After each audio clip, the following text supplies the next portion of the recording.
როდესაც სატრაპა და ჯალათად დაინიშნება ივანიშვილი, რომლის მიზანია ქართული ხმა და ქართული ჰიმნი ამ მიწიდან გადააჭრილდა და დაამტკიცა თავისი კონკრეტული ნაბიჯები და მოქმედებებით, როდესაც დაიწყო არაბიზაცია. როდესაც გაუხსნა კარი მთელ აზია-აფრიკას. 4 მილიარდამდე აზია-აფრიკას კარი გაუხსნა უვიზო რეჟიმის სახით.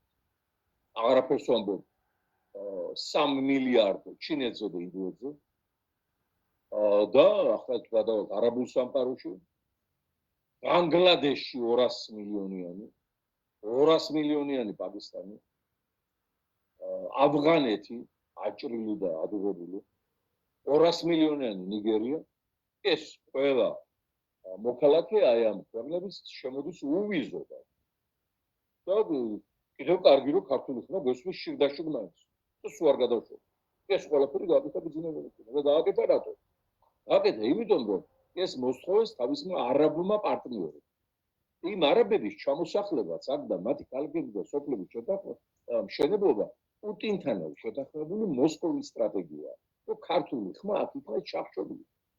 და რა თქმა უნდა, ეს თლიანად ჯდება ივანიშვილის ინტერესებში, რომელსაც მილიარდების გათეთრება სურს აი ამ შახაბასისტური პროექტი. პუტინის ინტერესებში. და მოსკოვთან შეთანხმებული შეთქმულება ქართული ხალხის წინააღმდეგ. არ გჯერათ? ჩაწერეთ YouTube-ზე ამ გუგლში პუტინის ვიზიტები ნაჰაიანთან ემირატებში. აი ემირატებში ვინც ახლა გვიშენებს არაბულ კალგებს და სოფლებს. აი ეს პრეზიდენტი რომელიც ივანიშვილთან მიიწვიეს სტუმრად სასახლეში და ივანიშვილმა წუღები თუ ქალამნები კი ამბობ რომ დაუკოცნა და აულოქა გახსოვთ. აი ეს ნაჰაიანი არის პუტინის ძველი ძმა და მეგობარი.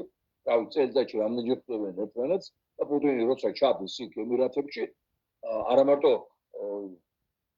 თავისი თქვა ბუნებრივია ხომალდით 4 მოტორიანი 96-ით შედის, არამედ იქით აქეთ ზევით მაღლა დაბლა ახლავს რუსული უახლოესი ავიაგამანადგურებლების კავალკადა.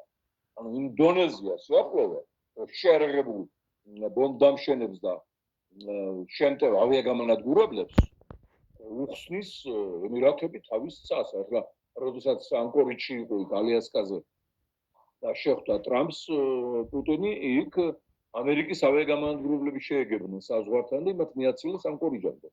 ასევე გამოაცილეს იმად და მერე ჩაენაცვლა მათ რუსული ავიაგამანადგურებლები.